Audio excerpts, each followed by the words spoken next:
We're going to talk about life hacks, finance hacks, health hacks. You're kind of this Swiss Army knife of optimization of all things. Oh, this is the thing. I like having better outcomes, and I don't like spending money on it. And that's led to a life of research. And you put me on a Singapore Airlines flight. That was first class. First class. Yep. It was crazy because you paid for it all in points. If you want to make your points go really far, something like what you did in Singapore Suite, here's what you should do. That's your superpower, basically. Let's talk about some of the other hacks that you've been up to. Biohacks. This is kind of new for you. I don't know that you've been a massive biohacker. Having kids really jump-started this, like, I need to be healthy. Yeah. And so that's pushed me to say, what do I need to do? What do I need to dial in? What kind of exercise do I need to do? November of last year, my blood pressure was high. I have a small brain aneurysm. And you were like, oh, dude, I got this crazy hack. This is some crazy shit. Yeah, so...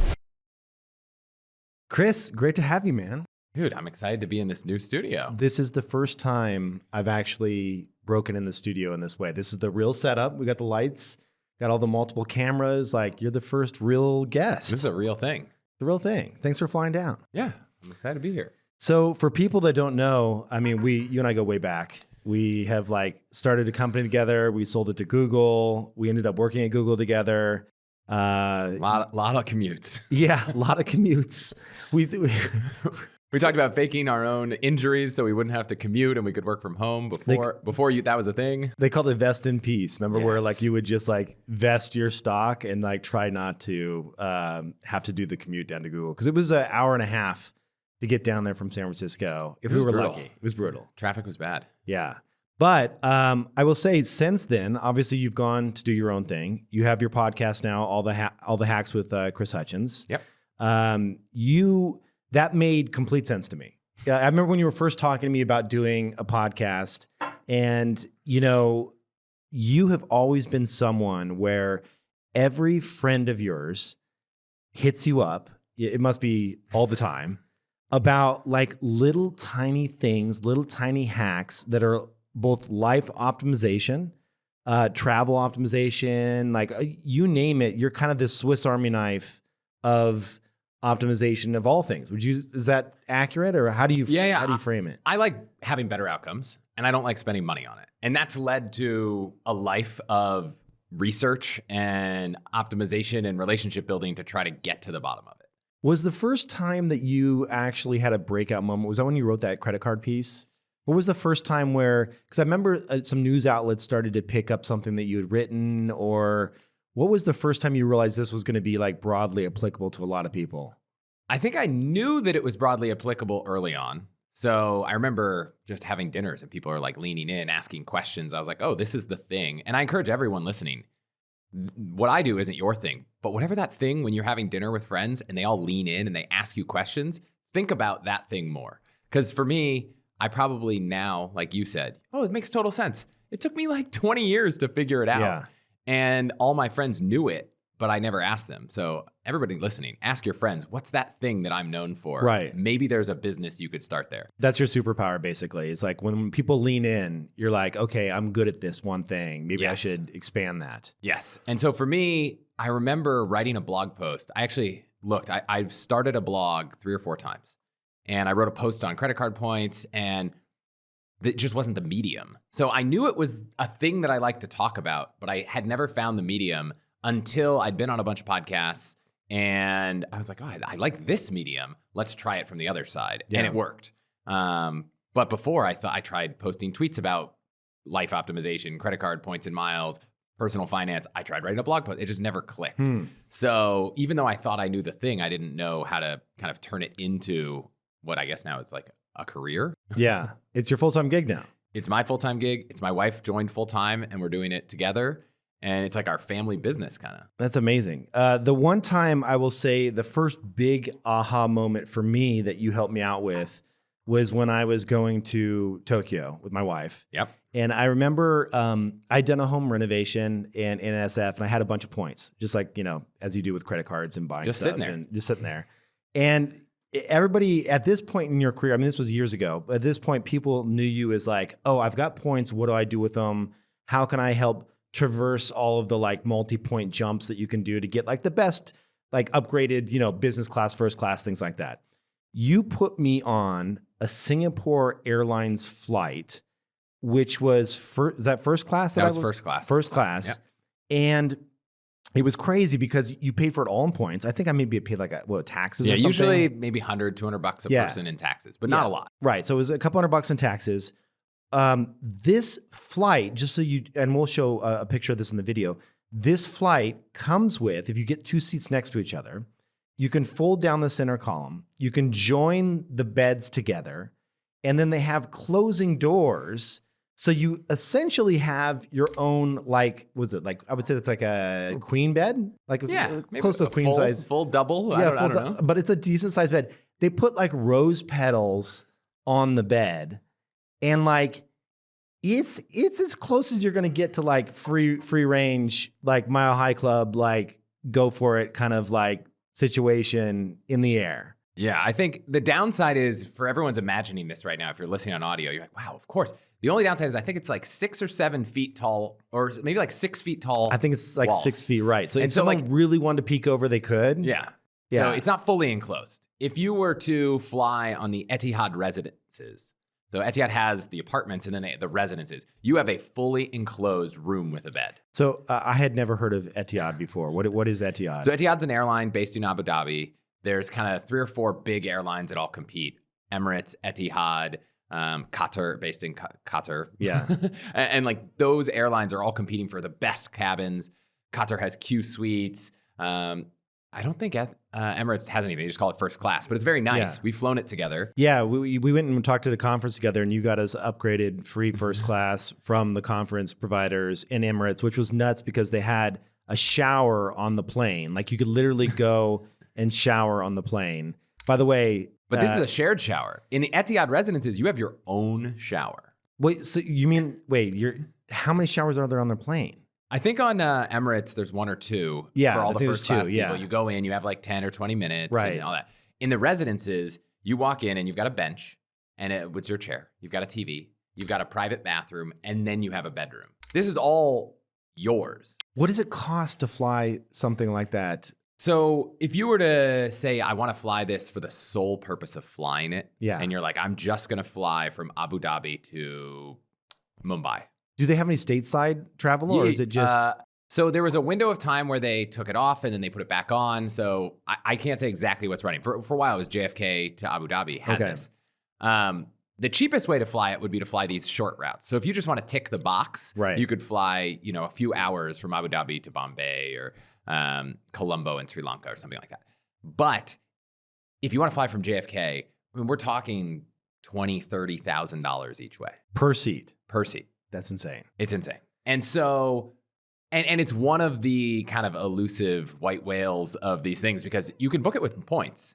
And I just looked at it before this, but it's going to take you like 3 million points, which, not to say 3 million points, is the worst deal for something that might cost $30,000 or $40,000, but there's a lot better way to redeem your points. So as much as I would say, if someone listening is like, I want the absolute best way to join the Mile High Club in privacy. Right. Etihad, you might as well fly private also. Yeah. But, Etihad residences would be it. However, if you want to make your points go really far, something like what you did in Singapore Suite, I think it was like 120,000 points. Right. So you could do that 30 times. Right. So the Singapore Air was great, and they had fantastic food and all of that. And it was just like, I never knew you could have your own little private dwelling where they closed the doors and everything, which was awesome. And just to get that purely on points and spend a couple $100, it's fantastic. Yes. So just out of curiosity, like, can you get kicked off an airline for because they're kind of, when they put rose petals on the bed, they're kind of saying like, it's a, nod to like, have a romantic time, blah, blah, blah. So can you get kicked off an airline for that? People can get kicked off airlines. They're not going to, Alaska style, just open the door and let you go. Right. But I imagine they would ask you to stop before they, aborted the flight and landed. So I'd say, if you want to experiment and they get upset, I wouldn't keep going. Yeah. But I don't know. I've heard definitely people who are, try to sneak 2 people in the bathroom and get in trouble, but they're not going to land the plane over it. They're just going to be like, stop. Fun hack. All of the bathrooms on airplanes can be opened from the outside. So I know that. there's this little metal thing that says lavatory. If you flip it up, you can see the latch. So yeah, if not you as much privacy as you want. Yeah, it's funny because if I saw somebody actually do that where they were knocking on the door, the person wouldn't answer, and I was like, "Oh, how's this flight attendant going to get in?" And that little sign, it looks like a little placard. Yeah. You just take your fingernail underneath it and pull it up, and there's a slider right there to unlock any lavatory like restroom like instantly. Yeah, and it's actually a good tip for parents because I imagine there's an age where your kid's like, well, I want you to walk me to the bathroom, but I don't want you to come in with me. And if they lock themselves in there, you're safe. Yeah.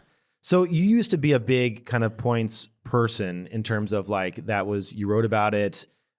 People are probably wondering, when you think about, gosh, 100,000 points is still spending $100,000 to get those points, right? Like, well, I guess you can get 3 for 1 or 4 for 1. Like, do you still play that game anymore? Where like if you get the ultimate credit card, you get more points, and then you can transfer them to travel, or are you kind of done with that? I'm still playing the game. I just did an episode a couple weeks ago, What's in My Wallet for 2024, where I'm like, here's all the categories, here's the cards I'm using, here's where I'm personally focused. Yeah. I've got probably 15 million points right now, so I probably need to work more on the spending than the earning. But you didn't like spend $15 million to get 15 million points. I don't have $15 million. Right. That would be a very big problem. So how did you get 15 million points? So I think something interesting, and I want people to not get too caught up in, seeing the forest for the trees. So you could get the perfect credit card that gives you the most points on gas. So there's the Wyndham Business Earner card is like 8x points on gas. However, like if you don't spend a lot on gas, are you really over optimizing for the wrong thing? Right now, I think Amex Platinum has a referral offer right now that's 150,000 points. If you spend, I'm going to probably miss it. It's like $8,000 over 6 months, which I would think the average person is probably able to spend $8,000 on a credit card. Well, that's going to get you that Singapore Air private room right there. Right there. That's amazing. And so when I think about points and I think about people getting into the game, I think if you spend a lot of money on certain categories, why not make sure you have the right card to earn the most? But I built this into this big tool. I called it like my card optimization tool, and you could download it for $1 at allthehacks.com/card tool, I think. And I put all these cards in, and then I went to go get either Bureau of Labor Statistics data, I think, on how the average American household that earns over $100,000 spends their money. And I went down the list of how everyone spends their money. Yeah. I calculated the cards, and I was like, what is the perfect combination of cards? And where do you start to see real diminishing returns? Yeah. And like really optimal, 2 cards. Every 3rd, 4th, 5th card you add really starts to diminish the returns. Is that because you're paying an annual fee for some of these cards, or like what's? It's a little bit the annual fee, and it's a little bit like, okay, if I'm going to earn 2x on everything, and there's a card that's going to give me 3x when I rent cars, like you're not really spending enough on the rental cars to make it worth it. Right. So the killer combo was the Amex Gold, which is 4x on dining and groceries, and the Capital One Venture or Venture X, which is 2x on everything. And that earned on average for the American household, I think around 2.65 points per dollar based on how you spend. You could add Amex Platinum earns 5x on flights. If you spend $50,000 a year on business flights, it's worth it to get a card that's going to, take your flights from 3x to 5x. Yeah.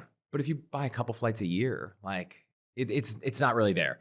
However, let's take this example. Let's say you spend $10,000 a year on flights, and the card you have today earns 3x points, and there is a card that earns 5. So you're going to get an extra 2 points on $10,000. So you're going to get 20,000 extra points on flights. Yeah. If you just open the Amex Platinum right now with a referral link, you're going to get 150,000 points. Right, which is years worth of extra. It'd take you 7 years of all those spending on flights to earn that same number of points. So the most accelerated way to open an account and amass a lot of points is to focus on really high sign-up bonuses. And I would say in general, 75 to 100,000 point plus bonuses. And I've done one for 250,000, which is probably the highest, done one for 190,000, and then I've done lots for 100,000 plus. And so that's the easiest way to start racking up points. I won't go as far down the rabbit hole as we could on the impact on your credit score and all that, but it's surprisingly not that bad. There are people who've opened up between them and their partner like 25 cards in the course of 18 months, and their credit scores went up over time. I'll send you a link to this graphic. It's crazy. Like they opened up all these cards and their credit score went up. Now, are they closing them though afterwards? Like, are you redeeming it? And say there's a signing bonus of 100,000 points. You do it. They say you have to stay with them, 6 months, a year? So here's my rule of thumb. Never close a card in the first year. Okay. Because they have these rules that, they're basically like, if we catch you closing them in a year, we're going to maybe put a red mark on your name. So always close it. If you don't want it, close it in the 13th month. Annual fee posts the second year. If you cancel it within 30 days, you can usually get it back, almost always. So close it in the 13th month if you don't need it. But there's a lot of cards out there like Chase Sapphire, Preferred, and Reserve. You can downgrade to the Chase Freedom Unlimited or the Chase Freedom Flex, and those cards have no annual fee. So there are a lot of cards where you get a really expensive United card that gives you and then you just club downgrade. access, downgrade it to the free United So you card. call in and you're like, rather than canceling, getting a ding, something like that, you call in and be like, this card's not for me anymore. Can just you give me switch the it to one. this other Gotcha. Or you say, this happened to me with the Amex Platinum one year. I called in, I was like, I'm just not getting the value. And they're like, whoa, you've been a customer for so many years. We really want to keep you. What if we just waive the annual fee this year? I'm like, okay. Like, we'll punt this decision a year. So you can call and say, I'm thinking of canceling this card. Is there anything you can do for me? And you can live chat that if you don't want to get on the phone. And a lot of times they'll be like, well, if you can spend $2,000, we'll give you 20,000 points or something. And maybe it makes it worth it. So cancel the card is like the last resort. Yeah. Because if you can get a free card or if you can end up getting the annual fee comped, great. But in general, I'm opening cards to get points. I'm opening cards because they have perks. I might never spend on them, but it might be worth it for the perks. Or I'm opening cards because it really impacts my spending bonuses, not if it just kind of impacts my spending bonuses. The one thing, I had said to you before is like, I'm not thinking in every situation, like I'm at dinner, I'm like, okay, I probably should, but like, I'm not like, okay, Amex Platinum, 4X dinner, it does take a little bit of a mental load to remember, I'm in this situation, I should pull out this card, right? It's not horrible. That's why I like the 2-card solution. It's like you have 2 cards. Right. Dining, groceries, and everything else. Yeah, but what about somebody that just wants like the ultimate cash back? They're like, I don't want to worry about anything. I just want like the highest % of just straight cash back.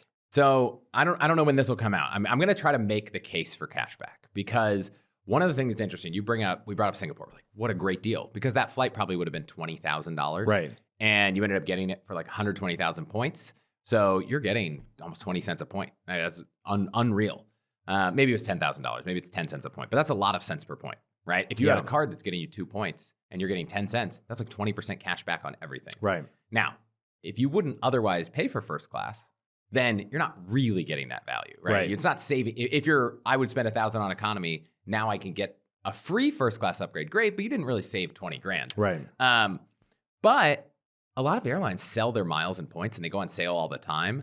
So you have access to buy 100,000 points on some airlines for $1,000. So I'm starting to think, what if you just maxed your cash back and then you could buy tickets with cash, or you could buy tickets by buying the points on the airline and booking the flights?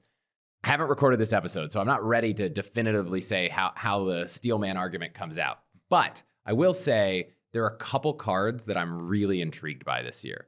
So the US Bank Altitude Reserve card, because you can get 3x, they call them points, but it's just cash back. You get 3x points on mobile wallet payments. So anytime you can use Apple Pay, which if you're using Safari on a Mac, there are a lot of websites where you can use Apple Pay online. And the way there's a way that they let you redeem those points for 1.5 cents each, which means 4.5% cash back anytime you use Apple Pay. Wait, how do you get to 4.5%? Because you have 3%. So you get 3x points and they let you redeem them for 1.5 cents. Oh, okay. Gotcha. And it's this weird thing called real-time rewards where it's like anytime you purchase something in travel, there's a way to kick it back. So I don't want to go 4.5% on everything. That's better than when you on Apple Pay. On Apple Pay, but still, you use Apple Pay for most things. Yeah, Costco. Yeah, Amazon Prime. That card gives you 5% with a Prime membership. Yep. So that's like the best online that I know of. So, there's no way I know of to get more than 5% cash back in except for in a few very edge case scenarios. Yeah. But the kind of tried and true cashback card for a lot of people is in the Bank of America Premium Rewards card. And so they have this whole status thing where if you have over $100,000 parked in Bank of America or Merrill Lynch, which can that be equities too? It can be equity. You can buy stocks in a Merrill brokerage. Okay. Like it doesn't have to be anything that you're losing money on by keeping it there. So you can transfer some of your NVIDIA stock or whatever, and then you just hold you it got there. an old Roth IRA, put it there. And so they have this card earns 1.5 points on everything, or cash back, but 1.5. And then I think it earns 2 on travel and dining. But you boost that by 75% if you have 100 grand in these accounts, which makes it effectively, you're getting 3.5% cash back on travel and dining and 2.625% cash back on everything else. That'd be like the one card solution, everything, it's pretty good. Yeah. Now, if you're using a lot of Apple Pay, maybe the Altitude Reserve's better, but those two cards have me thinking, if I can make the cash back worth more than the points, which I'll provide the argument against, then there are cards that can basically make sure you're probably averaging around 3% cash back on everything. Yeah. Throw in the Amazon card, you're getting 5 there. You get the Target debit card, which you don't even have to impact your credit score. You get 5% off at Target. Like, you could probably get an average a little above 3%. But I took this example that I wrote down because I want to get it right, of booking a flight to Bora Bora, which I've done twice on points. The flight's almost always in business class around $5,000, $5,500, $6,000. And so if you want to just book it, any of these airlines lets you use your points to book in their travel portal for 1 cent a point. So the general rule of thumb is 1 cent a point is the floor. There are some ways that you could use gift cards and it's like even less, but 1 cent per point is the floor. Yeah. So that's gonna be 500,000 points. So then Chase, if you have the Chase Reserve card, they'll give you 1.5 cents. So you can get it down to 365,000 points. But if you transfer that point to United and book on United's website for a United flight, I've booked it for about 140,000 points, which means 3.8 cents per point. But if you transfer it to Air Canada and you book it for 110,000, you get about 5 cents per point. So I've pretty consistently been able to get more than 2 cents per point. So from my perspective, if I'm using a card like the Amex Gold, 4X on dining, 4X on groceries, and I'm getting 2 cents per point or more, and in this example, I got 5, then I'm getting 8+% cash back. That's insane. So that's why I love points, right? There's an extreme example of booking like the perfect flight for 10 or 15 or 20 cents per point where, I mean, this sounds so crazy, but Amex Platinum, 5X points, 10 cents per point, 50% cash back. Like, that's nuts. So I still love playing the points game, and I just get to do things I wouldn't do. If I had cash back, would I really spend it to fly in first class to Japan? Could I pull the trigger on a $6,000 flight? Right. No, I mean, you know me. There's no way I could pull the trigger on that. Yeah. So, but when they're just sitting there as points, and it makes it seem like it's funny money. You're willing to spend it. So let's talk about some of the other hacks that you've been up to. The biohacks. This is kind of new for you. I don't know that you've been a massive biohacker in the past. No, because I think there's 2 really compelling reasons to go down this path. One is to be healthy. That's fine. And then you have kids and you're like, now I just want to live longer to see my kid. Like I don't want to, see myself fall apart and my body fall apart. And so having kids really jump-started this, like, I need to be healthy. Yeah. I want to be able to, we had kids in our mid-30s, late 30s even. So like, I want to be able to, run with them. And, we all probably see people, and whether they're our parents or our parents' generation, some of them are like running around the track playing tennis, and some of them are very sedentary. Right, totally. I want to be that former group. Yeah. And so that's pushed me to say, what do I need to do? What do I need to dial in? What kind of exercise do I need to do? And it's taken me on a path that previously, it's not like biohacking's new, but I was like, who cares? Now I have a purpose.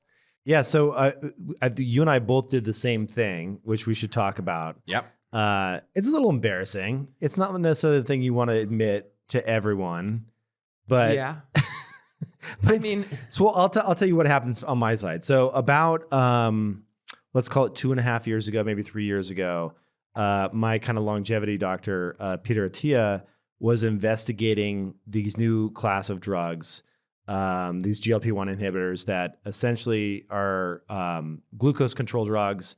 But they also, one of the big side effects is that people are losing a lot of weight on them, right? So Ozempic probably being the biggest one in the category. Yep. He, for me at that time, so my issues has never been, I haven't been like super obese, but like, as you know, like visceral fat is a bad type of fat. And like, I've always had, call it 10 pounds just to kind of get rid of. And my blood pressure, for me personally, is severely impacted by X plus or minus 10 to 15 pounds. Like it's higher if I'm heavier, right? And so I said, I'll try it. So a couple of years ago, I went on Ozempic just to see what would happen for, I think I did it for about a month. I got super nauseous. You had bad reactions. Yeah, I just got really nauseous, and I did drop that 10 pounds, which is great, but I didn't really enjoy it. I mean, it just didn't sit right with me. I just didn't like the fact that there was this nausea that came along with it. And I was like, screw it. And then later, Attia's team had done the research and said, hey, we're also noticing via DEXA scans, which are these low radiation scans that you can get done on your entire body, which shows bone density, it shows visceral fat, it shows muscle mass. It's like insanely accurate body scan that you can get done. He was showing muscle loss. And I think the majority of that, I'd have to talk to Attia about it, but the majority of that is like, you're literally not eating any protein. Like you're kind of not hungry at all. Right, you're not eating anything. So it's not really surprising that you would lose some muscle mass as well. But muscle mass, if you've read Attia's latest book, Outlive, it is very important to maintain, over your lifespan. Like it's very important piece to longevity. So there has been new drugs that have come out since. One of them is called Mounjaro.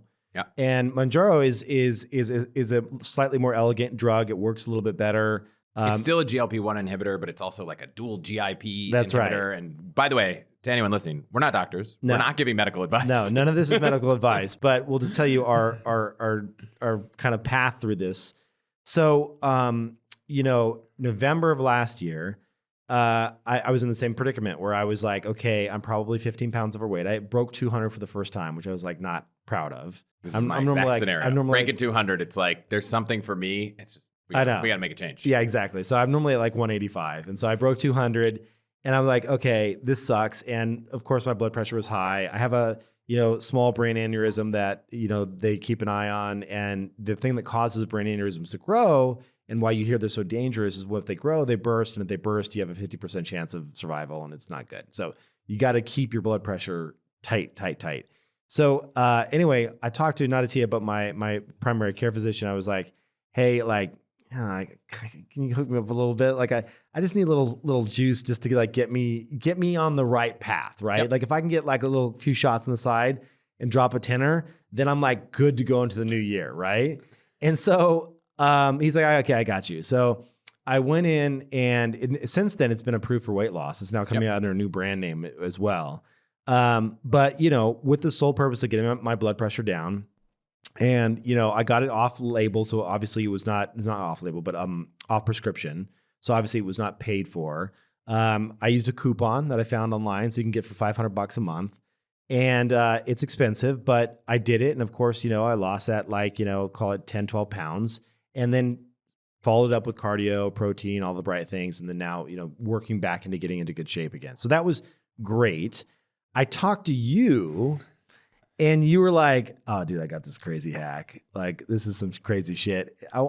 Tell me what you did. Yeah, so similar experience, except instead of having a doctor that I could talk to about it, there's probably 20 startups now that you go online, you fill out a profile, and if you meet a certain number of requirements, they will hook you up with a doctor that helps prescribe things for weight loss. So like Teladoc. Yeah, Teladoc, but they're specifically designed, they are buying Ozempic and Mounjaro keywords on Google. Mm-hmm. They're not out there saying like, click this button and we're going to prescribe this drug, because what they're going to do is click this button, talk to a doctor, and the doctor is going to find the right solution for you. Right. Right solution is often GLP-1 inhibitors, right, but exactly. It's very clear what keywords they're buying on Google in their advertising.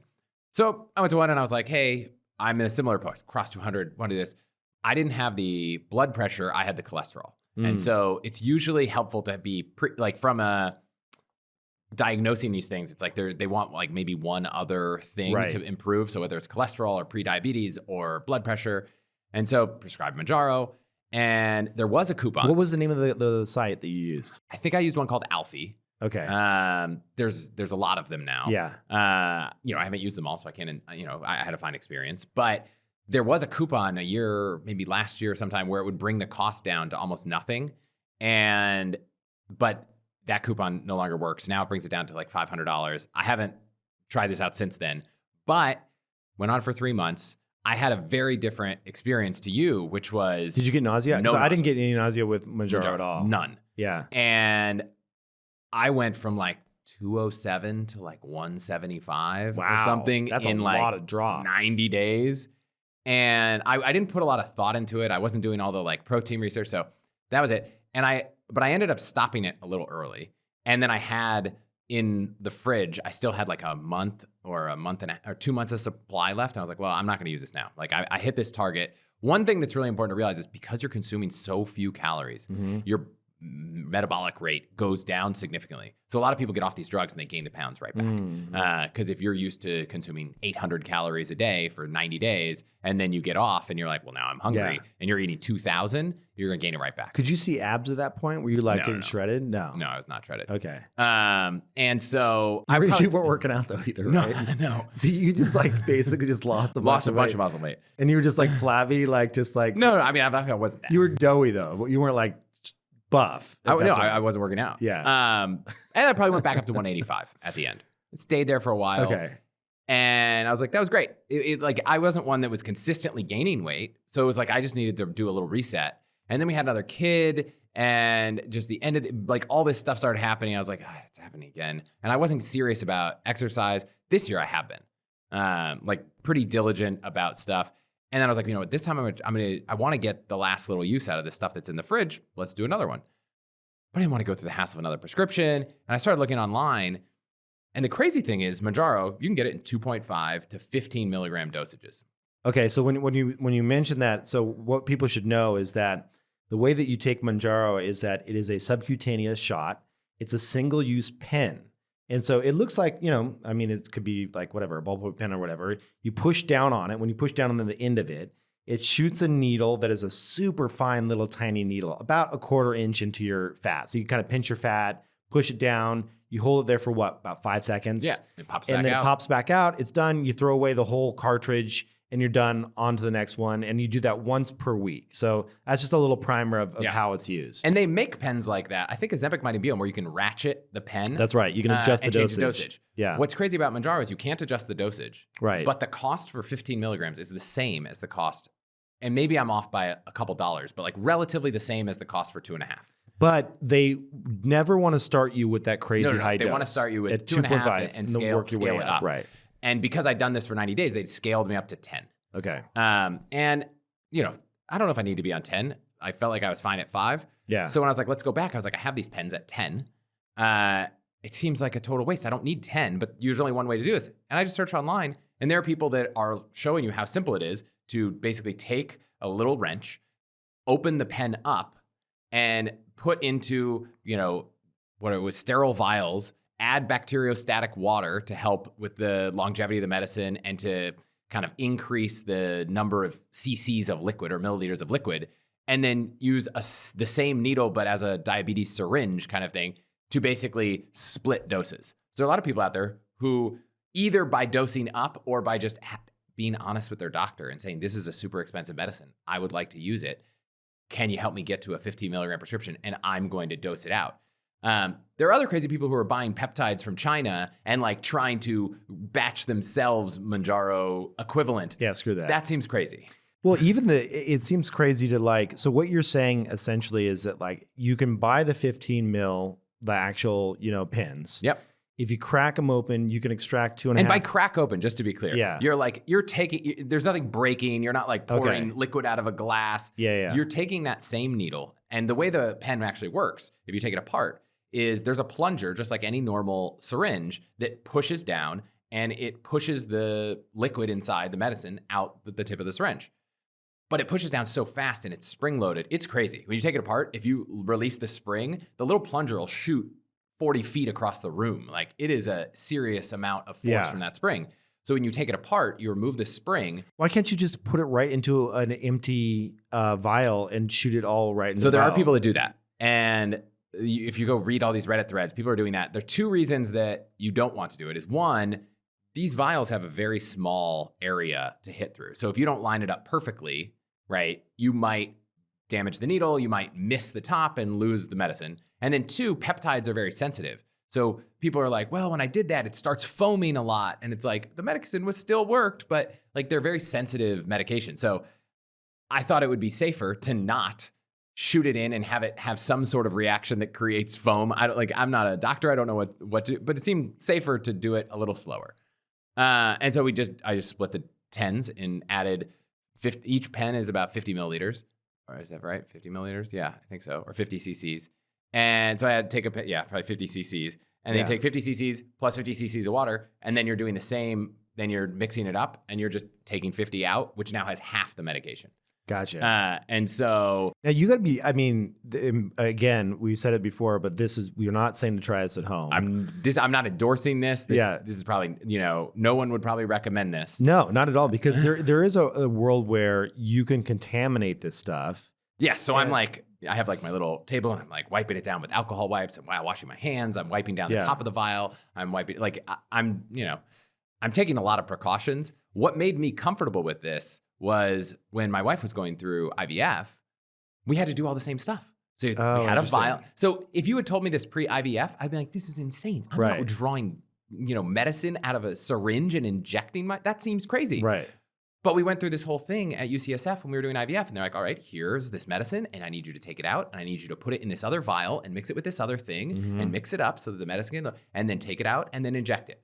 And some of those were subcutaneous and some of them, I think it was progesterone, was like a massive needle in the butt. Yeah. Like massive. Intramuscular. Yeah. And speaking of back to our old privacy on airplanes thing, I remember you're supposed to take it at the same time every day. So we weren't in the middle of trying to join the Mile High Club, but I needed to stick a needle in my wife's ass, to inject this medicine. And the time was in the middle of a flight to Tokyo.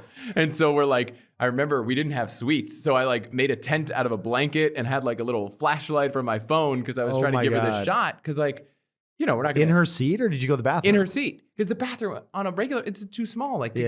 So so that made me comfortable with the process because I was like, if doctors are going to approve this process, which is almost identical in this other way, and we had success, we now have 2 children, so it worked. Yeah, it made me comfortable with it. I'm not saying everyone should be comfortable, but if you're getting the medication for the same price with more medicine and you split it out, it ends up being cheaper per month. Yeah. This is not a drug that I want to take for years, right? Yeah. It's not a drug I plan to take again, but it's been an interesting experiment.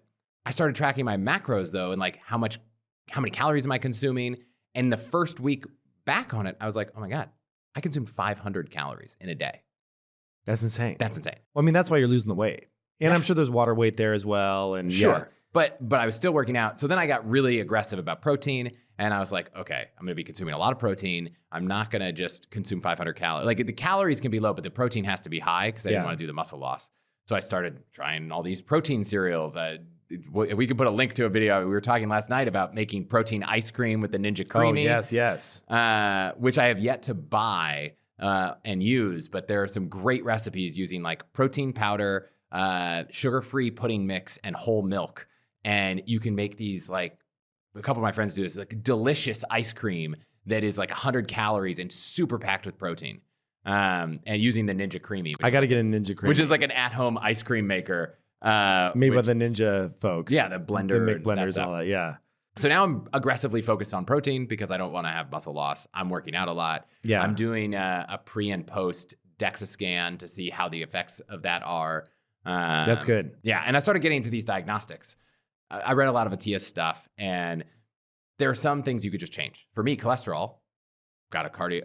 Anyone who has high cholesterol, the craziest thing about cholesterol, which I just don't understand it, is the way our medicine system works is until you have a 10-year likelihood above X of getting a cardiovascular event, they do nothing. And then when you cross that camp, they treat it like it's a huge problem. Right. It's too late. When in reality, you could start a lot earlier. Right. And so I went and did a calcium score test, which I think if you do it, depending on the place, but Stanford has a pretty inexpensive one, hundreds of dollars.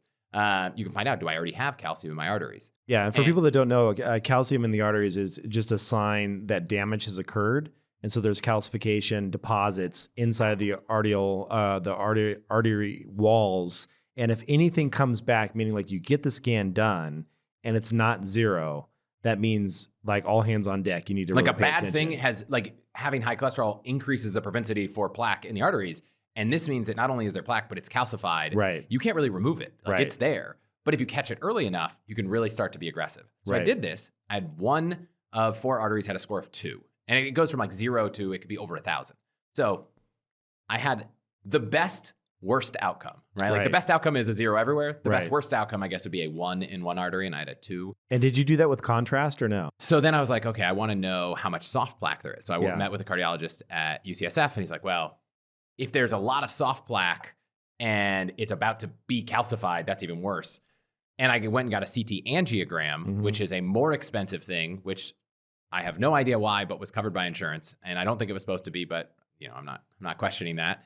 And it came back with a 0 on all 4 arteries. That's so crazy. And then I asked if they could review, like I said, could you have the person, I did the same facility. I was like, could you have the person that did the first one and the second one talk? Because it doesn't make sense that I got mixed results. And they were like, the results are within the margin of error, so there's no point in doing this. So I don't know if I have a 2 or a 0, but having a 0 on the CT angiogram makes me feel pretty good. But my primary care physician, which is not a fancy price, it's one medical doctor, was like, we're going to put you on statins. And we're going to lower your ApoB. We're going to lower your LDL. ApoB is a huge one. We'll put a link in the show notes to a lot of Attia's. He's done a bunch of stuff here. I'm not an expert on cardiovascular disease and all this stuff, but that set me on this aggressive path. So I was like, okay, I think everybody should be doing their diagnostics. Like, where's my blood work? You can change your ApoB by taking statins, which is what I've done.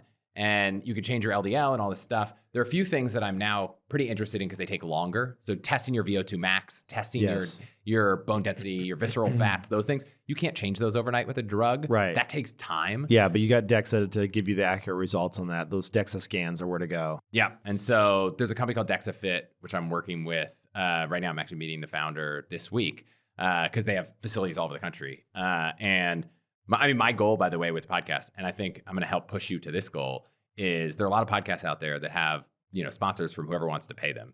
My approach to sponsorship, which I think if you have sponsors on the show will be the same, is I'm just going to find all the companies I love. Yeah. I'm going to reach out to all of them. Yeah. And I'm going to work with them. That's the only way to do it. I've done hundreds of podcasts, the Kevin Rose shows now. Obviously I took a little hiatus there, but it's like 50 episodes plus deep. Never took a sponsor. And it was because if I ever take a sponsor, I always want it to be something I can truly back and get behind and believe in. Because otherwise you're just killing your own reputation. It's horrible. One of the things I want to ask you about real quick though, is like in spirit of all this, cardiovascular health, one of the things that many people point to, Peter, and especially Rhonda Patrick, the scientist, has done a lot of research on this front, is the benefits of hot sauna usage. Yeah. And I know that you just built a sauna. I have a sauna here that's a piece of crap. We looked at it last night. It came with the house. It looks beautiful. Looks beautiful, but it was built for beauty, not for comfort. Wait, how does that work? Built for it was built for someone to buy a house. Built for comfort, not for it was built for someone to buy a house. So it's got a lot of glass and it looks fancy, but it's actually a pretty shitty sauna. It doesn't get hot enough. I will say, you went really deep. We were talking about this last night on how to build a sauna. You built one. You were sending pictures along the way. You were doing it outside, right? In your backyard? Yeah. Yeah. I've got my studio, a sauna, and a cold plunge. And we'll get to cold plunge later. But yeah. So let's just talk real quick about the data is out there. Rhonda Patrick, if you look at our show notes, there'll be a link to Rhonda Patrick's sauna. She has a multi-page PDF that she talks about the benefits of it, the reduction in all-cause mortality, the reduction in dementia risk, the reduction in cardiovascular disease. It's really meaningful. It's really a lot of these studies are in Finland, and they look at like people that go 4 days a week and no days a week, and like they are living longer. Yes. But one of the key things in her document is that you need to. It looks like the sweet spot for this is about in Fahrenheit is 175 degrees Fahrenheit at the chest level, 20 to 25 minutes per session. And that's pretty hot. Like most American saunas, in fact, there's these governors on some of the saunas that won't let them even go that hot. You did the research. You went and studied the papers. Tell us about that document that you found from the Finns. Like, what did you figure out? What's so funny? So Finland is probably the place to go. If you're like, I want to feel what a real this word, and I'm going to mispronounce it, called loyly. Loyly is like the Finnish word for that experience and the feeling of being in a good sauna. Yeah. And it doesn't translate perfectly, just like it's like the umami of sauna. It's like there's no perfect translation. You just know it when you feel it. Right. And what the Finns say is that 90% of saunas in North America are bad. and then 10% are even worse. Right. Like, and I experienced this when I was talking to people about how to build saunas. People love these barrel saunas, and then you look at the actual way the sauna is structured, and you're like, what's going on? And so there's this guide that we can link to in the show notes called Trumpkin's Guide to Sauna Building. And then within that doc, there's other pages that are, the guide to ventilation. And each one of these guides is probably 50, 60 pages. And I've gone through all of them, read all these details, and I was like, this is the sauna I want to build. Mm-hmm. And there are a lot of rules to building a good sauna, but the kind of most important things, if you want to just visually be like, what's the most important? Feet above the stones, Mm-hmm. because how it generally works is there's a heater, Mm-hmm. and the heater off-puts heat. And I think everyone probably knows that heat rises. And so if you're sitting on the same level as the heater, the Mhm. heat's going up, and you're not in that cavity of warm air. Right. So you need to have your feet above the stones and like not in that cold zone. Mm-hmm. And then you want proper ventilation. And you want ventilation in a way that's kind of funny, because we were looking at your sauna, and your sauna is like the exact opposite way that you should ventilate a sauna. You want this intake coming from above the heater, and you want an exhaust coming from like the other side of the room on the floor. Mm-hmm. And what that does is it's pulling the air that's right above the heater, the hottest, and circulating it around the sauna, so you have a nice even feeling of warmth. Well, one question there, because in my head, if the intake is above the heater and heat rises, why wouldn't that just be turned into the outtake and the heat would just go out So that there's way? a fan in, like we have a fan in each. So the fan Is on the blowing intake is in. blowing in, and the fan on the exhaust is blowing out. So Gotcha. it creates this cycle, and there's some cool ways to visualize it. You see that like kind of circulates a little, and it creates this, and the fans all have vents on them, so you can kind of, it's not like someone's hooked up an exterior, what are those like lawn blower things blowing air in? Right, no, right. it's not that extreme. And that's the basics. Obviously, there's like 70 pages that we'll link Right. to, and you can go deep. But if you look at a lot of these saunas, yours is a great example. A lot of the barrel saunas out there, your feet are on the ground, Right. and the heater. So like you want your feet above the stones, but in a lot of these saunas, you don't even have your chest above the stones. Yeah.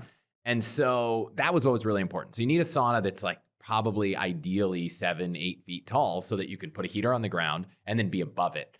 And so I was trying to figure out what to do. And I found this company that made a barrel sauna that usually barrel saunas, you sit on the sides, and they did one that was narrow and you sit on the back wall. And I was like, okay, this kind of works. It's not ideal, but it's okay. And then I was in this Signal group with a bunch of people who've sold companies, and two guys just happened the day before I was going to check out on this sauna company. We're like, we're launching the sauna company. It's called Haven Sauna, and they haven't launched yet. So there's a landing page, and I was like, let's talk to them. Like, I've just gone so deep The on sauna saunas. company to do what? Like installation saunas? Build saunas, like Okay. like the prefab saunas that you can customize a bit and put outdoors. So think, if you remember that one of the Airbnb founders launched this ADU company where you can customize an ADU in your backyard. You choose like 5 or 6 different things, Right. but it's not a full custom build. Right. And so I talked to them. It's prefab essentially. Yeah, with a little bit of change. Yeah. It's not like a tough shed where you just buy the model. Right.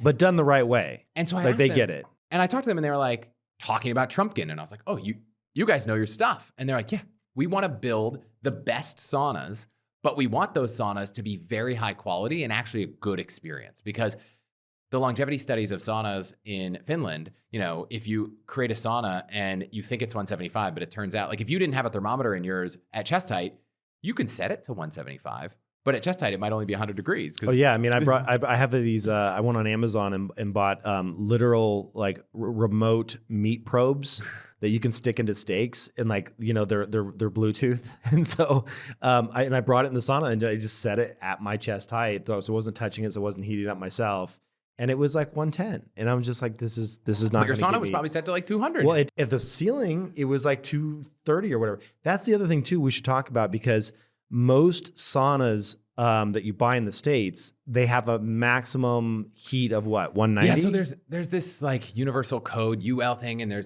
there's all these rules about how hot things can go and shutoffs. And so a lot of American saunas, if you import heaters or if you buy heaters built to sell in the US, you also want to vent under the heater to keep the heater elements at the bottom of the heater cool, because that'll prevent them from tripping and shutting off for 10 to 15 minutes. And you can read a lot about that in this guide. Also, there's a company called Huum, Huum, which sells sauna heaters, but I think technically they're classified as baseboard heaters, and so they don't follow that regulation.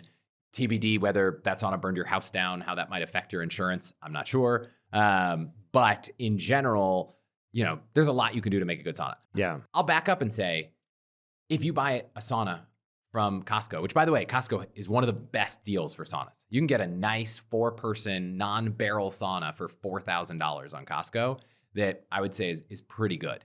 Even a barrel sauna is not going to be the worst sauna in the world. I know lots of people that have them and love them. So I'm saying you could go as far as you want. You could buy really nice headphones, or you can buy $2 earbuds. Right. There's a spectrum. And I think you're probably going to get a decent amount of the value from a longevity and especially relaxation standpoint in any sauna.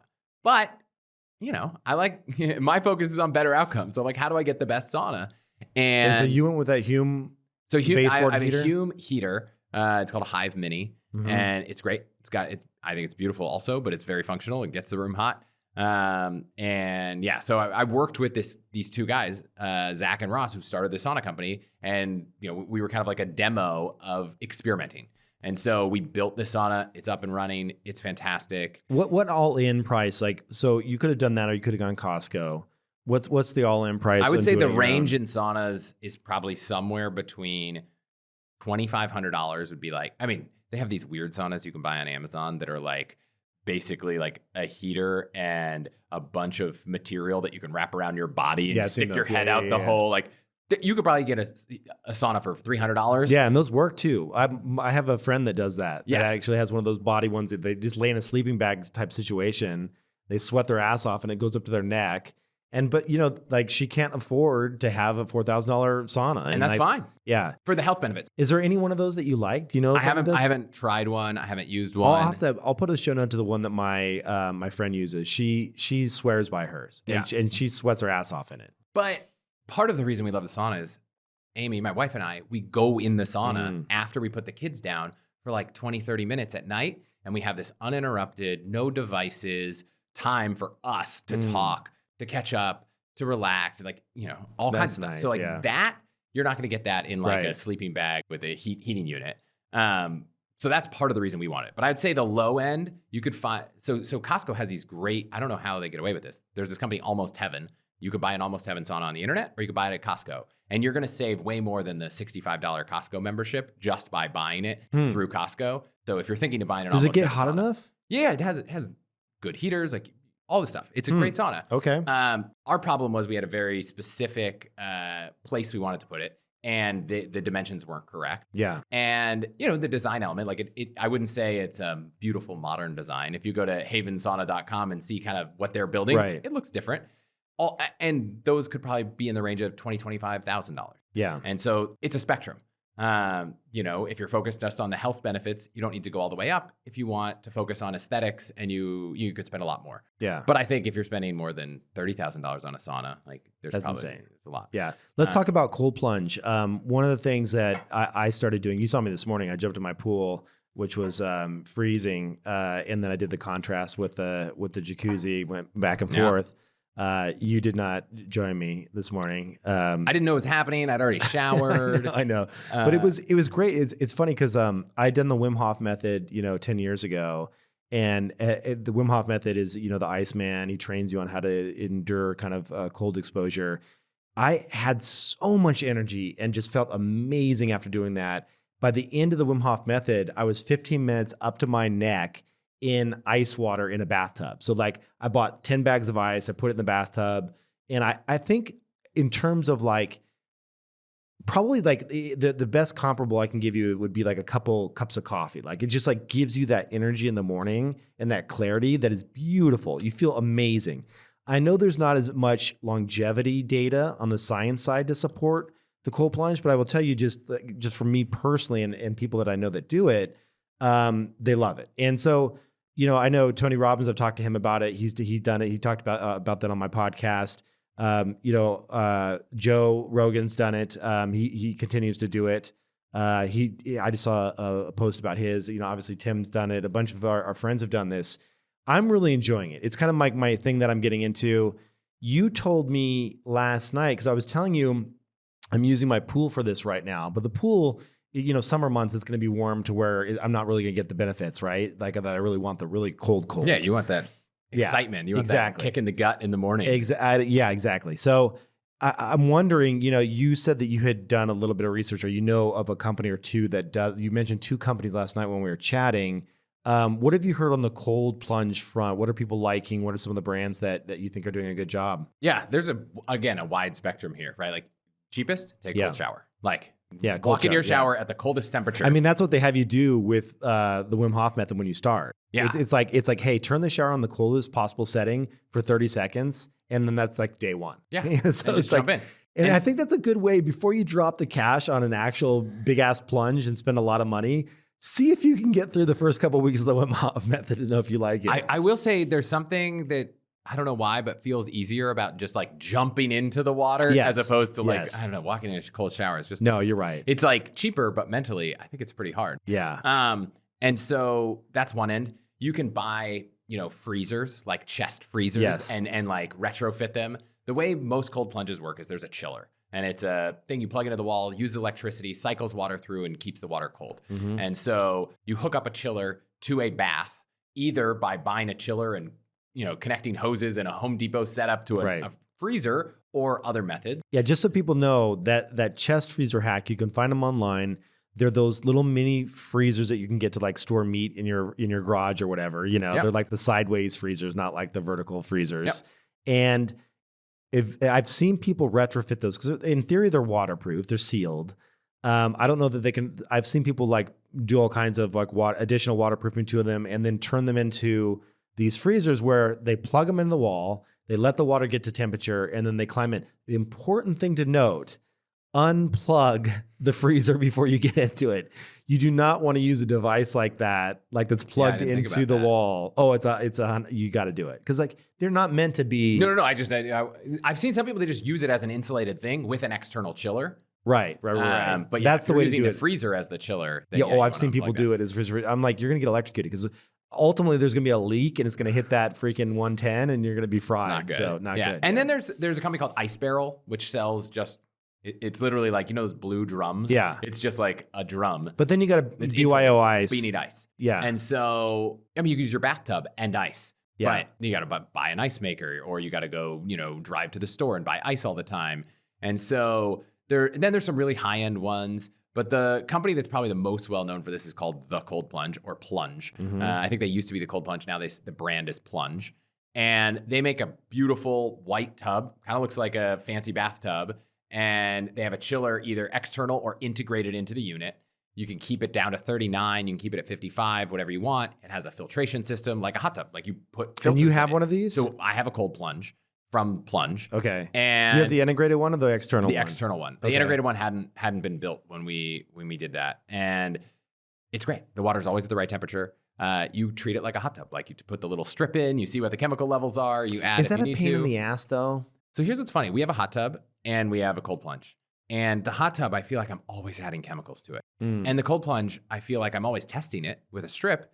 And very rarely is it out of balance. pH is good. Alkalinity is good. So I add like a tablespoon of sanitizer once a week or twice a week or once every 2 weeks, just kind of depending on the level of, I think it's bromine is what they recommend. It's not that much. Like they also have I forgot what it's called, but it keeps the water clear, but the water's already clear. So I don't Are you talking about the UV light stuff? Because No. This is, I can't remember what the name of it is, but there's a thing that makes water clear and the thing that makes I know water what you're clean. talking about. Yeah. And so it's really not that much. Like hot tub maintenance to me feels 10 times more than. And it has a cover for it. You keep it outside. They even send like a thing to attach a phone to hang over the edge, which we actually use in the sauna. We suction cup it to the wall so we can look at the baby monitor while we're in the sauna. And it's great. It's at the right temperature. We're using it more at night. We sauna, hop in the cold plunge for 5 minutes, hop back in the sauna. That contrast therapy is amazing. It's great. Yeah. And we love it. I don't use it that much in the morning like you do to kickstart my day. Yeah. But at night, it's great. I feel like. Are you using it like 5 times a day, or a week, or what? We probably 3-4 times a week. Okay. I probably should get to 4 from all the data on the studies, but we're using it. Yeah. And man, you sleep. You do sauna and cold plunge and go to bed. You sleep so well. Yeah, it's amazing. It's amazing. The impact on sleep is great. And so, yeah, cold plunge. And like I said earlier, we got to get you set up with deals for your listeners also. But I think we got a deal for cold plunge. Hopefully, we got them for DexaFit. I'm just going to plug allthehacks.com/deals. I'm not going to plug all these URLs, but if you go there, any company that I love, I've tried to source a deal for. Sweet. You mentioned, we've talked about using ChatGPT for all kinds of stuff in our life, especially over like the last, it feels like, 6 months to a year. You mentioned uploading your blood work to ChatGPT. Yeah, I mean, it's just so funny. I got my blood work done for cholesterol 3 years ago, and I went to my doctor, real doctor, like has an MD, and I was like, what do you think I should do? And the doctor's advice was like, eat healthy and exercise. Yeah. And I was like, okay, but it's been this way for a long time. And finally, there were other doctors that were telling me other things.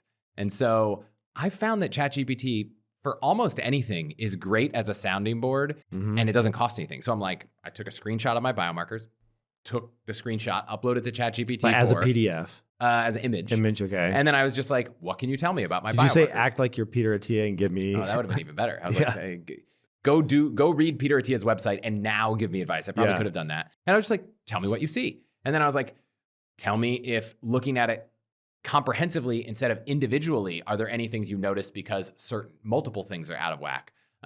What other diagnostics could I take if I wanted to drill into this thing? I'm not using it to replace the doctor, but I'm using it to come up with a series of ideas and questions and things that I can come to the doctor and be like, hey, these 3 things are high. These are 3 diagnostics that might help. Which one would you prioritize? Yeah. And the question I loved asking my doctor was, because I think doctors so often are focused on what's going to be covered by insurance. And a lot of these things aren't, right? You want a whole body MRI, not covered. You want to do a Grail test which is a blood test for different types of cancer, not covered by insurance. So I went to the doctor and I was like, if I'm going to spend $1,000 this year on my health that's not covered by insurance, where can I have the most impact, either treating or testing something?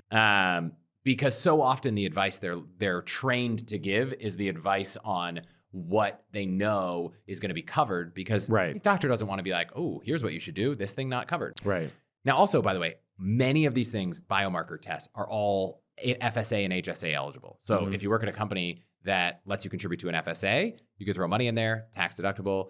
If you have a high deductible health plan that's HSA eligible, you can put money there, use it there. So there are ways to get a lot of these costs down from a tax standpoint.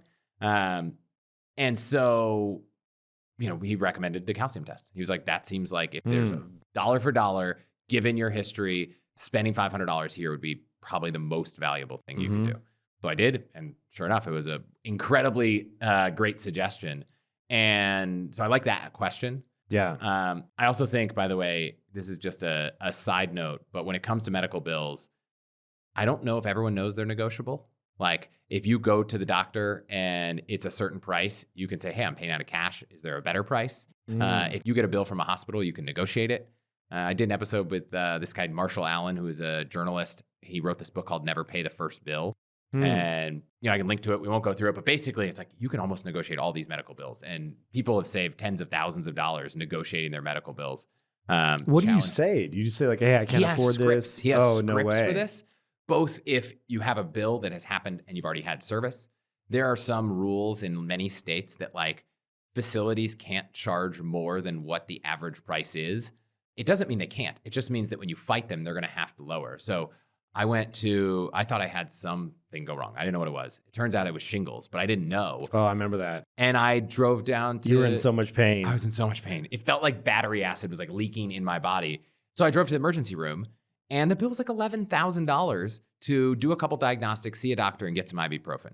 And fortunately, my insurance covered that. But if my insurance didn't cover that, I'm fairly certain I could have negotiated that price. In fact, one of the things that showed up, and this is what's crazy about our medical system, I made sure that I went to an ER that was in network, right? Because I have an EPO, only covers in network. And I go to the ER, and the ER was in network, but the doctor that worked at the ER was out of network, and they tried to charge me for it. And I fought that, and I didn't pay for it. And so I would say if you have a medical bill, go negotiate it. If you have a really high deductible on your health plan and you're paying out of pocket, most facilities have a cash rate that's better than the insurance rate because they have to go through a lot of hassle to accept insurance. Yeah. So ask for that cash rate. Speaking of spending $1,000 and getting the most bang for the buck, health-wise, the thing that I have been doing that caught my brain aneurysm was a company called Prenovo. Yeah. And so Prenovo does full body MRIs. You don't need a prescription for it. You don't need to talk to a doctor. You can go and sign up directly on the website. They've got a handful of locations here in the United States now. They're opening up new offices all the time. It's like a couple $1,000s. Yeah, it's basically $9.99 just to get the torso done. Head and torso is $17.99, and then whole body is $24.99. But you know, it's one of those things where they can catch, you know, as early as stage 1 solid tumors. Like they can get stuff really early. And I was chatting with one of the doctors over there, one of the radiologists, and they said, like, he goes, you wouldn't believe the number of unopened bottles of wine I have sitting on my shelf from people that, you know, send him thank you saying, hey, you caught this at stage 1. And because of that, it was curable. We have a mutual friend who we worked with that would not be alive today. That's right. Had he not caught a cancerous tumor. Brain tumor, yeah. From a Prenovo scan. Yeah. So like. I didn't know it was cancerous. Oh, maybe it wasn't. Okay. It was a brain tumor. I don't remember. Maybe it wasn't cancerous, but caught a brain tumor that would have killed him had he not caught it when he did. Yeah, it's insane what it shows. Now there can be some false positives there as well. Like, and it can send things. Yeah, there's a lot of controversy over this because you might find something that left untreated would be fine, but like force it, you can't stop thinking about. You know, I have a friend who has a tumor that's actually not something that is worth operating on. Yeah, but if you found out you had a tumor in your brain, like it could drive you nuts. I mean, this is what happened with me. I had the brain aneurysm, and they're like, it's not big enough to operate on. And plus, if you operate on an aneurysm, it is, you know, it's a scary procedure. And there's things they can do. It's almost like, it's not a stent, but it's kind of like a stent where you can put these things in there that prevent them from, like, you know, blowing up, which is what you don't want. And now you're sitting there being like, you know, either worrying about it or thinking about it. And so, you know, you go back and get scans, and if it doesn't grow, you're all good. If it grows and you're like, oh shit, now I have a ticking time bomb, you know? So there is some downsides to that. But that said, you know, I'm glad I know, because now when it hits, I think it's around 5 to 7 centimeters, when it gets to that size, then they can go and operate on it and take care of it versus you just waiting for it to blow up and not ever having known about it. Right. I don't know if this is still possible, but I reached out to Prenovo when I wanted to do a scan, and I was like, is there a way to get a better price? I mean, I do this for everything, right? Like, first of all, there's this awesome thing I learned. I interviewed this doctor. His name's Aziz Ghazipura, and he talks about rejection therapy and like as a way to build confidence. And a great rejection therapy tactic is just always ask for a discount because you never know what happens. And, you know, I don't ask it in an aggressive way. I'm just like, is there a way to get a better deal? Prenovo owns these machines to do MRIs. Right. And the only cost to run them is the electricity and the administrator, which is not $2,500. Right. But you know, it's kind of a market price. Right.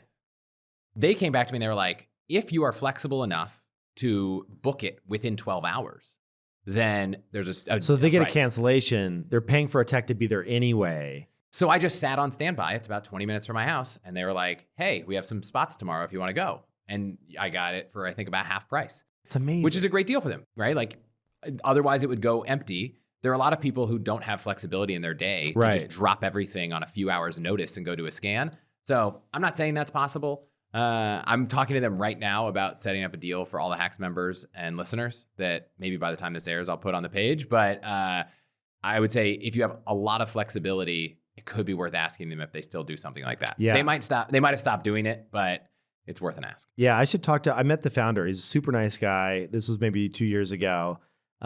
He came in to say hi when I was getting my first scan done, maybe 3 years ago. And it was expanding, and they're doing great work. I mean, this is the cool thing about this is, like, you may be listening to this episode and say, like, well, that's nice, guys. You got $2,500 to blow or whatever, even half that. I don't have that. And that's not the point. The point is that if they can get to scale here, and especially with AI coming to do not a lot of the analysis as well, it's like there is a world where these get down to $500 or $700, and, like, you know, a price point where hopefully it can be something that's just part of your annual physical, and it's not that big a deal, and insurance covers it, you know? Yeah, we live in this reactive healthcare, you know, health insurance system, which is a little frustrating because it's like, you know, if we could prevent a lot of these things, then the cost of care would go way down in the future. We're not going to have an episode about changing health insurance. I did a whole episode on picking a plan. Yeah. And what's crazy about policies is actually they know that people are so scared to take care of themselves that I was looking at two plans. The best plan for me, cheapest plan, if I wanted to spend all the money you'd think if I wanted to spend a lot on healthcare, would be the platinum plan. Yeah. The cheapest plan was the bronze plan. The cheapest plan was actually like all in, even if I met all the deductibles, cheaper, because they know that people on that plan aren't actually going to pay out of pocket to get those services. So if you know that going to see a doctor is going to cost you $500, most people aren't going to do it. The challenge is I might not do it, right? Like I like being able to see a doctor for $35 because I'll do it. If I knew I had to pay $500 to see a doctor, I don't know if I would. And so I literally pay a premium to fight a psychological problem that I have. But one day, hopefully they'll start covering these preventative things and the preventative things will get cheaper. I want to chat a bit about a couple other life hacks before we let you go. One of the things that it may not be applicable to everyone, but we can touch on it quickly is you're going through a property tax hack right now. Can tell people about that, especially right now with interest rates being so high. It's like, it's a shitty time to obviously buy a house, and people are spending a lot of money or they're locked into an existing house. And property taxes are this constant, just suck of cash and capital every year. Yep. What did you discover on this front that I thought was really interesting? Yeah. So, I love figuring out ways to save money. It's great. Downside of high interest rates, if you get a house right now, your mortgage is expensive. Because that mortgage is expensive, we both looked to buy the same house we own now at a higher interest rate could cost, depending on how low the interest rate when you got it, could be almost double. Mm-hmm. So if you were thinking, I want to buy a $800,000 house, now the interest rates might be 2, 3, 4 times what they were when you looked. Maybe you can only afford a $450,000 house. Right. That reduces demand, brings down prices, which I guess is good if you can afford it. But when interest rates change, the nice thing about a mortgage is you can refinance. So I would say it might in the long run be a better time to buy now. I also don't think we should expect interest rates to go to 2.5% for mortgages for a really long time. So eventually you'll have to accept a new normal. But your property tax in certain states is determined in different ways. In California, it's the amount you paid for your house. In some states, it's based on what an assessor thinks. And in some states, it changes every year. And in some states, it's locked in and just adjusts for kind of some growth rate or inflation rate. You can appeal that. And most people don't know this. So right now, I was looking at houses selling in our neighborhood. And I was like, if you look at the price per square foot of houses that are like the house we bought 3 years ago, it's lower. And if you convert the average price per square foot of houses built around the same year our house was built, about the same size, you adjust for square footage, our house should probably be 25% less today. Now, there are probably a few comps that I could pick that wouldn't be as great examples of a drop in property value. So you left those out. Yeah, I left those out. I tried to pick 3 fair but good examples. And I think the assessed value of my home should be about 20% less than it is. What does that today. save you net? What? Well, if you just take a house, let's say a house is worth $1 million on the property tax registrar. Property tax, I don't know, it's very dependent on where you live, but let's say 1.2%. You'll pay $12,000 in property tax. You reduce that by 25%. You're going to save somewhere on the order of $3,000 a year. Mm-hmm. That's not nothing. Yeah, it's not nothing. You have a $5 million house. It's even, you're going to save $15,000 a year. Yeah. So I think it scales with the price of your house, which probably scales with the impact of $1,000 on your life. So I was looking into this, and it all started because I got this letter from a company called ProTax, which I'd never even heard of. It was like, hey, we want to file this thing to say your house is worth less. And I was like, who are you? How does this work? And they were like, well, we're going to file this. We're going to take 35% of what we save you. And I was like, okay, but you gave me the form I consent in. Can I just do this myself? Why do I need you to do it? It turns out you file a form, and then in California, they schedule a hearing. And between the hearing date, you can negotiate with the assessment appeals person, the assessor. And if you can come to an agreement, great. If not, you go to a hearing. I'm hoping I can come to an agreement because I don't really want to go to a hearing and prepare all this. But these companies will go to. I want to see you go to a hearing. I kind of do. I kind of want to. Because they give you the recordings of those too, right? They might even be live stream. A lot of local C-SPAN is here's Chris at his hearing. Yeah. But I was searching around and I found this company called Ownwell, and they're basically like a better modern version of ProTax. And you type in your address on their website, ownwell.com, And you just search and they'll say, here's what we think your house is worth. What did you pay for it? They can actually see in the property tax registrar what it costs. And they'll be like, we think we can save you money. We'll just do it all for you. And we'll take 25% of what we save you this year. And so they don't get it in perpetuity. They just don't get it for in perpetuity. So if they do that, let's just say it does go to court. Are they sending someone? They're going to go to the hearing for you. You don't have to go? No. Oh, that's amazing. And so if they were going to save you $3,000, they would take $750. In California, where your property tax kind of, because of Prop 13, just adjusts not every year at a market rate, but at inflation, you're going to lock that in for a long time. In Texas, they adjust it every single year. So you might have to go through this process every single year. And it could be frustrating. Yeah, but it's going to be a fixed amount in Texas upgrade, right? Like they're not going to like readjust it back to its old amount, or do they just do a percentage? Texas is really interesting because a lot of the comps aren't public. So you actually, as the owner, might have more, you have an information advantage. Whereas in California, everyone has the information and they have to prove that your information is wrong and they don't have access to necessarily all the information. So there's a world where Texas has some advantages. The downside being you have to do this every year. Yeah. But there are a lot of states where you can fight this. I reached out to the founder and I was like, hey, one, tell me about this industry because I'm curious. Two, like help me understand this process. And three, let's get a deal for everyone that's a listener. And so he was like, why don't we do this? Why don't you go through this process so you can feel it? And you mean go through it on your own? On my own. Yeah. Do the comps, fill out the paperwork, negotiate with the assessor, go to the hearing. But we'll be a resource. If you have some questions, I'm happy to help you. I go through this process. I'm like, everyone should just hire a company to do this. Like, it's fun, but it's also fun to just look at the process they went through, build the models, build the regression analysis. Well, it's just how much is your time worth, right? Like, yes, because you're going to be spending, you give them 25%, and it's like for 1 year. You get it forever, right? So I'm glad because I like to be able to talk about how this stuff works. That I went through it. Yeah. But keep in mind, that's my job. Like my job is to create content about optimizing your life. So in a way, going through the process was work. For almost every person listening, going through that process will not be their job. Yeah. And so I would highly recommend, I haven't used the service, but I would highly recommend looking at outsourcing this instead of doing it yourself.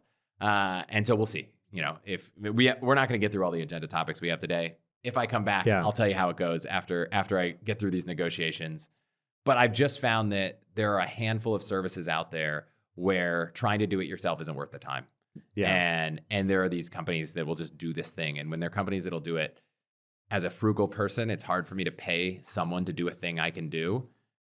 But I think as I've learned what I call the skill of spending, it's like, don't not optimize. Optimize on something bigger. So instead of optimizing on saving 25% of 1 year's property tax savings, why don't I optimize on building my business 20% revenue growth? Why don't I optimize on having a better family life? Like there are millions, my health, like this year. So I've tried to stop optimizing for the best delivery grocery site that for each individual shopping order that I have, who has the cheaper oatmeal or blueberries or something, and start optimizing on bigger, better, more impactful things on my life. And this is one. That's awesome. Anything else you'd like to cover while we got you here?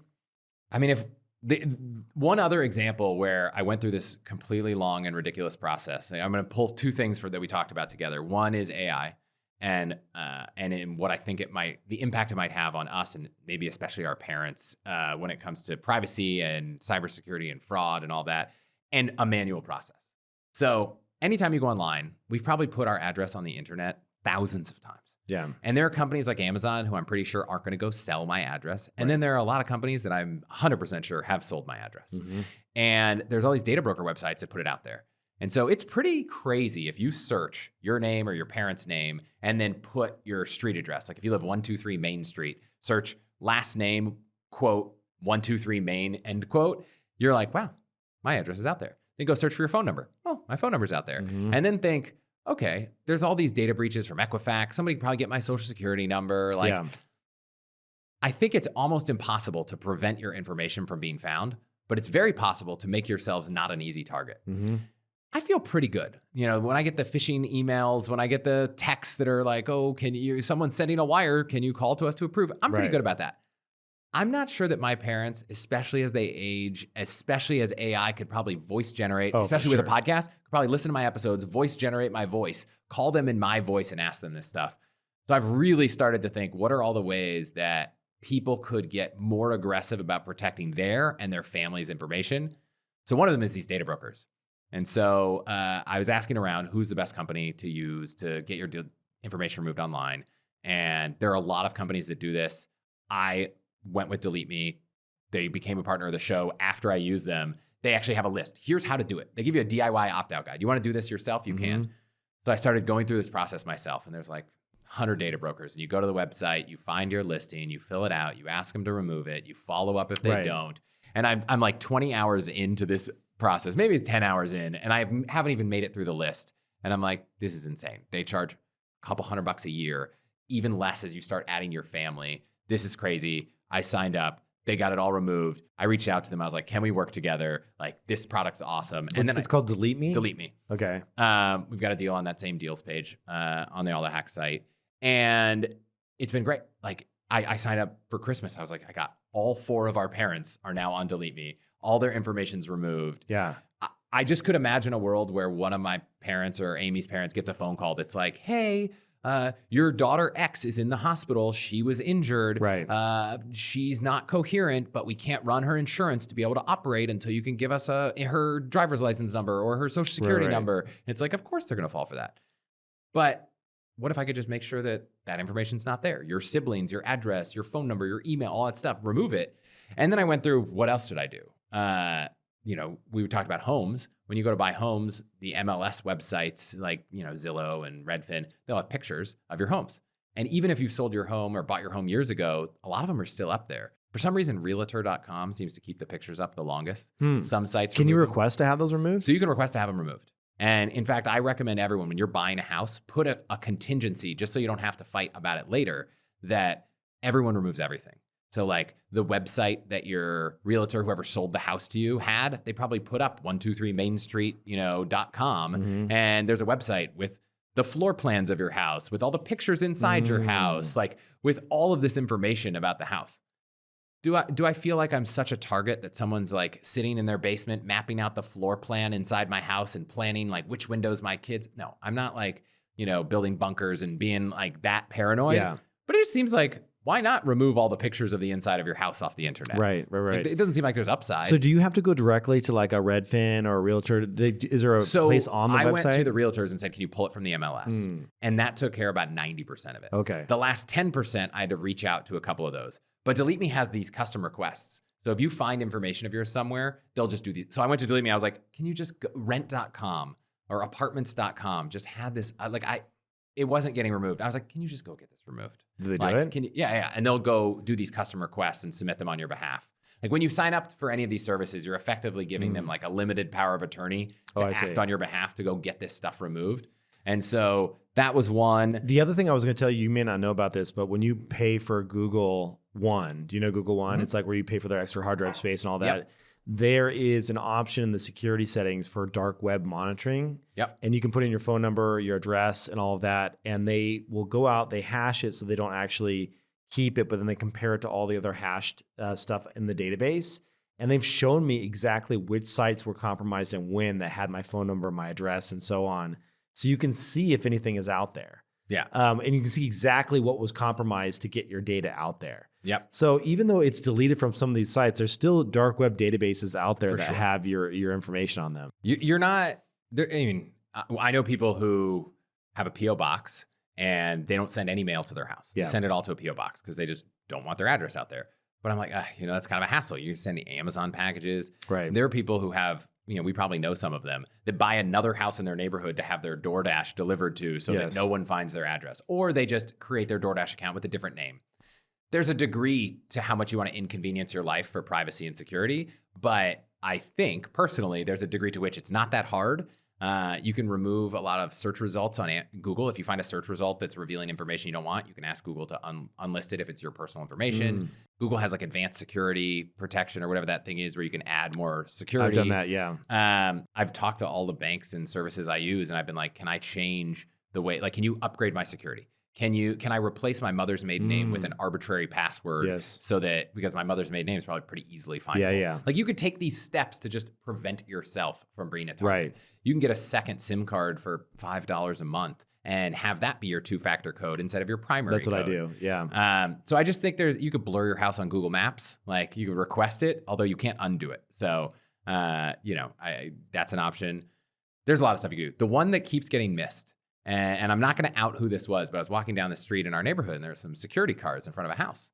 And I was like, ooh. Security cars being like a private security where there's 2 people 24/7 in the car looking at this house. And it's a bit unusual. Like our neighborhood is not one where you would expect that. But you're in Silicon Valley, so you never know. Yeah. But, I was like, who is this person? And I was like, I want to know. And they obviously, if they're going to spend money to hire private security, they're going to do all the stuff. They did the data broker stuff. They hired these things. But the one place that a lot of people don't look, which has a dual benefit, like you can both protect yourself and make money, is the state unclaimed money database. And what happens is, anytime there's money owed to you, after a certain period of time, that money gets passed over to the state to handle. So, for example, once I had a Delta $50 gift card that we just didn't use in a long enough period of time that they transferred over to the state. Well, Delta transferred over my name and address to the state so that I could go look in this database. So anyone who knew my name and the city I lived in, didn't even need my address, could just search. Or anyone could search by address. So you could go search the address, which I did, of this house in my neighborhood, and there were 5 names, and 5 people had lived at that address who had unclaimed money. I mean, this is crazy. How many people haven't gone through this process? And it was like a $20 thing. So I totally get it. I looked up the 5 names. 4 of them had very few results on the internet, and then one of them was like a CEO of a tech company. I was like, I wonder which one this person is. And I reached out through a mutual friend to this person and was like, hey, just so you know, you've got a security hole. You should clear it up. And a lot of times people look at this and they're like, well, I'm owed $5 from PG&E for like a house I haven't lived in 10 years that got forwarded to my new address. Is it really worth the hassle of filling out this form and then sometimes get it notarized to get my $5 back? No. Well, if you claim it, does it get removed from the database? Yeah, it gets removed from the database. Oh, then but you gotta sometimes do it. When you don't think about it from a privacy standpoint, you're like, is it worth my time to go get a notarized document for $5? No. I've had listeners $2,500 to $3,000. Yeah. So one, you should just check because you might hit the jackpot. What do people Google for? Because every state's different, unclaimed money. Unclaimed money Texas, unclaimed money California, unclaimed money. And that'll take you to the government state database. So you don't want to go to some third-party website. You go directly to the state. All the state databases are easy to find. My party trick is anytime we're going to someone's house for an event, I'll just search if they're owed money.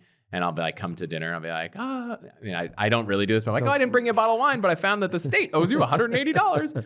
That's not creepy at all. No. I love that. But you can check your parents, check your cousins, check your siblings. And you'd be surprised that I bet at least someone in your immediate family has like $100 plus owed to them that they forgot about, didn't know about, and can collect. And so it was a pain in the ass because I was owed less than $5. And so I had to get a document notarized to be able to claim my less than $5. But now there's not an easy place to search my name and the state of California and find out where I live. Yeah. Amazing. So that's one. I made a list of like 20 other things. We're not going to get to it today. All right. Well, we'll have you back on the show. Chris, this has been awesome. You always bring at least 2 or 3 things where I'm just like, I'm going to go do this immediately after chatting with you. So I have my list. Renegotiating my mortgage would be definitely high up there. Where can people find more about you and your podcast? Yeah. So allthehacks.com is the website. That's where you can find deals, links to all the cards. If you want to support us, that would be awesome. And then wherever you're listening, we got a podcast, All the Hacks. Every week, I'm going deep on something, whether that's insurance, cell phone plans, all the kinds of stuff we talked about, but just like 10 miles deeper, you know all that stuff. So check it out. Scroll till you find something you want to learn about and let me know what you think. It's a great show. We'll have you back on soon. Thanks. Sounds good. Thanks for having me.